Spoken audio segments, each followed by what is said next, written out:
What is up, everybody? It is I, Ronin, and today it should be Valentine's Day when this comes up, and we're doing things we love. You know what I love? I like me some pirates. So yeah, and the new pirate deck finally came out. Only had to go through, like, trains and decorative Japanese flower cards to get to it, but eventually they did get to pirates.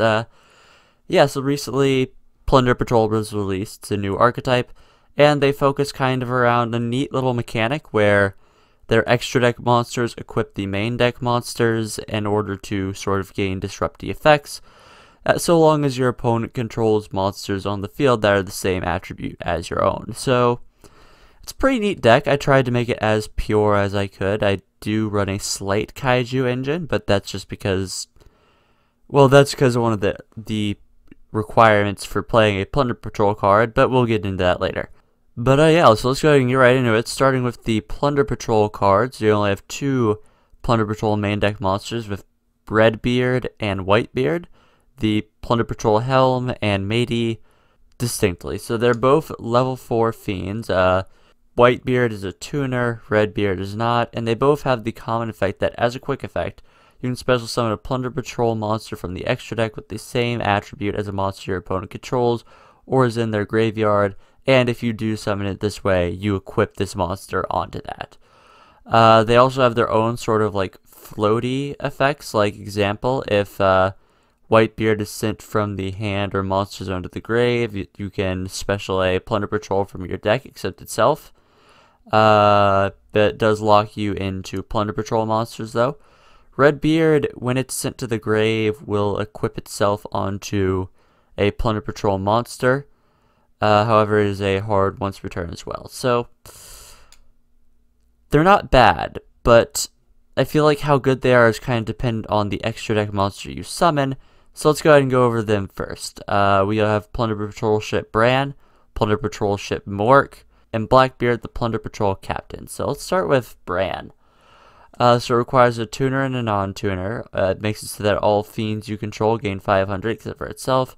And by discarding a Plunder Patrol card, you can target a spell trap your opponent controls to banish it. And then you can add a Plunder Patrol monster from your deck to your hand. It's a quick effect if a Plunder Patrol card is equipped to it. And that's kind of a common theme between them. All the extra deck monsters, I should say. Their abilities are quick effects, so long as they have a Plunder Patrol equipped to them, like it's someone steering the boat, and I think that's a really cool flavor mechanic. I like it a lot.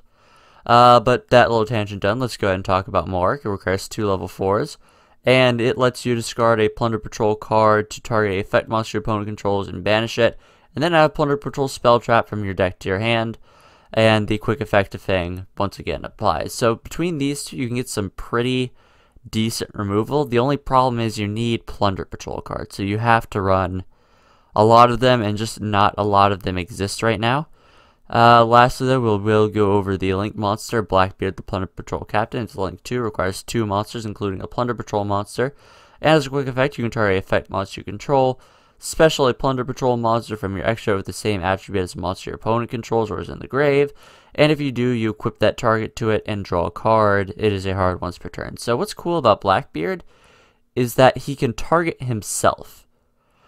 So you can just make the Link go into a Bran or a Mork, whatever you are feeling fine with at the moment, or you could just, you know, get draw power and have multiple Plunder Patrol monsters on the field. So, yeah, pretty good stuff, pretty good stuff. Now for the sort of other spell trappy type stuff we have free of the Plunder Patrol booty. Essentially, it just lets you change a opponent's attribute, so you always will have a proper attribute on the field. It also does some things during the end phase if it was sent to the graveyard. Yeah, so it does a few other things, but it's mostly here for the attribute changing. Then we have the field spell, Plunder Patrol Shipyard, which, by the way, is the greatest name ever. Konami localization, if you change it, I'll be... Well, I can't really do anything to you. But I'll be sad. I'll be extraordinarily sad, and I'll cry really ugly in front of your office, and honestly, it's just going to be embarrassing for everybody. But we don't have to worry about that yet. So let's go over Yard real fast. So it gives all your Plunder Patrol monsters 500 attack for each Plunder Patrol in the spell trap zone. And both of its effects are a hard once per turn. It lets you discard one to search a Plunder Patrol card from your deck. And if it's in the graveyard, you can target a Plunder Patrol card in your spell trap zone, set it, and then you return that card to the hand. So it's a kind of cool way to possibly get back a Plunder Patrol monster, but beyond that, it's mostly really good for the searching and attack gains. That's pretty much why you run it, because there are times when you just need to see a Plunder Patrol card. Otherwise, you are kind of dead in the water. Don't mind the pun there. But yeah, so a very cool field spell. Now for our more generic support, though, we have Kaijus. And why do we have Kaijus? Because, well, we need monsters with the same attribute on our opponent's field. Maybe we can't out them, but by golly, do we need them. So we are running free of each of the attributes of the Plunder Patrol extra deck monsters. We are also running free Interrupted Kaiju Slumber in order to be able to put more sort of just on board however we would like to. So yeah, very good, very good, very fun, very wow. Let's see, as far as more generic support, I should say, we have free Ash, free Veiler for our hand traps, the 2020 revision, free Called by the Grave because this deck does like to search a lot, free Paw of Desires because there's not much we care about banishing. We have free Goblinberg so we can summon it, get another Plunder Patrol in the field, and make Blackbeard or Mork. Also potentially Bran. So yeah, it's pretty cool. It's a cool card. Let's see, anything else that is worth the mention? I mean, yeah, we have terraforming as well to search Shipyard if we really want to. Beyond that, though, extra deck is pretty generic. We have a Utopia the Lightning set to beat over problem cards. We have our Nightmare package in order to have a little extra removal. And we have 2 Almirage because the fun fact about Matey is Matey can make Almirage, and it can equip onto a Plunder Patrol monster from there, so long as you have one. So it's kind of a neat combo. It doesn't go off much, but when it does go off, it's really cool. Now for the side deck, it's all pretty basic stuff. We have 1 red reboot for trap heavy matchups, 1 skill drain because, I don't know, I hate people. Free return to the front, or back to the front, I should say. Sorry, I always read the upper lines versus the OCG translated name. But yeah, free back to the front because it's better Called by the Grave, and it gets you the Plunder Patrol monsters you so desperately desire. Free Twin for spell trap removal, 1 Monster Reborn for a little more recovery. Free Lightning Storm in case we really want to go second. And free Hat Tricker just as a sort of another way to extend our plays if we ever just really want to make a rank 4 or something. But yeah, that all being said, if you're new here, we just go over a couple replays. Well, in this case, it's 1 replay because I feel like I showed the deck's strength and weaknesses pretty good in 1. But yeah, basically we're going to go over it. I'm going to go over, like I said, the deck's strengths and weaknesses, what I think could be changed, what I thought I could have done better, any misplays or plays that I liked that I made. Just stuff like that, pretty much. But yeah, all that being said, I'll see you guys in the first duel. Alright, welcome to the first and final replay, this time with Bloodstorm. We're still Tab, because we're fun like that. But he is playing a Adamantia Resonators thing. We are doing the 2020 thing, so we will have that. But yeah, Adamantia Resonators, that's pretty cool. I dig it. Yeah, so we are going second, which is ideal for this deck. So yeah, let's go right into it. We both agree to the rules, and then we get started. Our opponent is just going to go ahead and do some Adamantia things. When I saw the Resonator call come down, I thought he was going to be playing like pure red Resonator, Red Dragon Archfiend. And I know if you can stop a search on that deck, it just sort of stops living. So I thought I would be fine, basically, is what happened here. I thought I would be fine. But then he was playing Adamantia, so a little bit of a bait. A little bit of a bait. He is going to get the Dragite, though, so he's going to get a draw for another Dragite. Unfortunately, Raptite was going to get him a summon of the red one. I believe it's Leonis. Then he's going to use the Adamantia sign in order to bring back the researcher as well as stack the deck. Then he makes the Leonite in order to mill again. This will get him a search off the top if he wants it. So he has more than his fair share of options. So he's going to go ahead and grab the Seeker to extend once more. Then he's going to use another sign to bring back the Researcher, stack the deck. He's going to definitely get to the Wind one. I can never remember the Wind one's name. Raptite, yeah. And Raptite, I believe, just lets him... I think it lets him stack the deck again. So yeah, Raptite, it lets you stack from your grave, that's my bad. So, that made the Needle Fiber the most skillful card in the entire game of Yu-Gi-Oh!, as we all know. So he is going to go ahead and just make the Union Carrier, which will equip him with the Block Dragon, which is actually fairly smart, because the Block Dragon is going to be sent to the graveyard in order to get more monsters. So I do like that play a lot, actually. So that was a really good play. So he's just going to make the Underclock, get some searches so he can extend even further. And he makes the big Dragite, so not exactly a impressive board, but he does have a live negate, so that is something. And he also has plenty of setup for next turn. I'm guessing he probably feels fine. Like, negate plus a hand trap is usually enough to stop anything, so I don't know. I can understand why he might think it's a fair board. So we are going to go ahead and tribute over the negate, giving us a dark monster on his field. So we will be able to make the Blackbeard. Then we're going to terraforming. He's going to ash it. Good chance I probably could have saved this called. I don't know. That might have been a misplay on my part. But we do get the Shipyard, which we're going to activate by discarding the Shipyard to get Whitebeard to hand.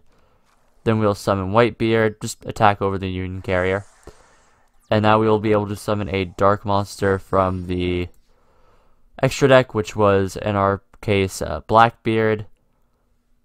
I am wondering if I maybe should have gone just for Matey here. Well, yeah, I should have gone for Matey. That was my bad. So we're going to go ahead and tag out with that, and now we have a live Mork effect. So we will be able to get rid of monsters, which I was pretty much fine with, because Adamantia is pretty monster heavy. Yeah, so we do have live, we have the interrupted slumber for next turn, so I felt pretty confident about this. He is going to go ahead and do that, so he's going to try to do a thing. We are going to banish his tuner, though, so he cannot do the thing he wants to do, because I don't want him having a tuner. Unfortunately, we did get ashed, because Mork does technically search. However, Call by the Grave still does come through. So we banish the tuner, which I am fine with. We go ahead and add the booty for next turn, so we'll be able to do attribute shenanigans. We also are able to equip our Matey onto our Mork. However, he is just going to attack over us for some damage, because Mork doesn't really protect itself. So we are going to use the Shipyard to go ahead and get a Matey from the deck. Then we activate the Slumber. Of course, his rocks are protected because of Block Dragon, but we are able to get a Mad Flame Kaiju and a Gamecill on his field. Then we are able to summon the Matey for a little bit of setup next time. And we just attack over Gamecill. I'll go ahead and set the booty for that attribute shifting goodness. So it's a dark attribute, which we are able to now do with Mork. And here I did, unfortunately, misplay again. I think I should have revived Whitebeard. Definitely should have revived Whitebeard.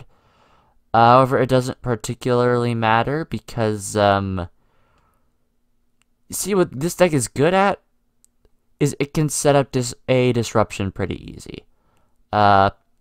What it's bad at is hand advantage. There's just not enough Plunder Patrol cards to really take advantage of these. So it's losing your hand like this, super dangerous situation. Yeah, he's going to go ahead and just start to go off once more with Adamantia. He gets the green one, and he's going to go ahead and reset the deck. Makes the Raptite, and then Granite Loyalist for the search, obviously. Dragite's going to go ahead and stack the deck once more, get out the Seeker. Seeker now has a assured Dragite for the draw, which is pretty good for him. So yeah, he does get to draw, and he adds the Adamantia Lapitite, so that's not bad. So now red one, though, is going to go ahead and stack, which powers up all his rocks. And at this point, he is just able to pretty much attack for game. It's just a question of how much more he feels like extending. Which is apparently a while.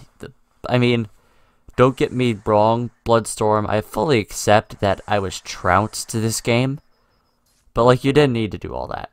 And, yeah, I think that kind of really demonstrates a problem with the deck. On the one hand, it is very consistent at putting up its single disruption, and it's just a matter of sort of figuring out, okay, what is my opponent playing, and can they beat over X, Y, or Z ship? And it's just, that aspect of it is very good, and I do sort of like the almost reactivity. I think that's an interesting thing to play with. The only problem is there just aren't enough Plunder Patrol cards to make any good use of these in a more pure variant, and it has to be kind of a pure variant because both main deck monsters lock you into Plunder Patrol.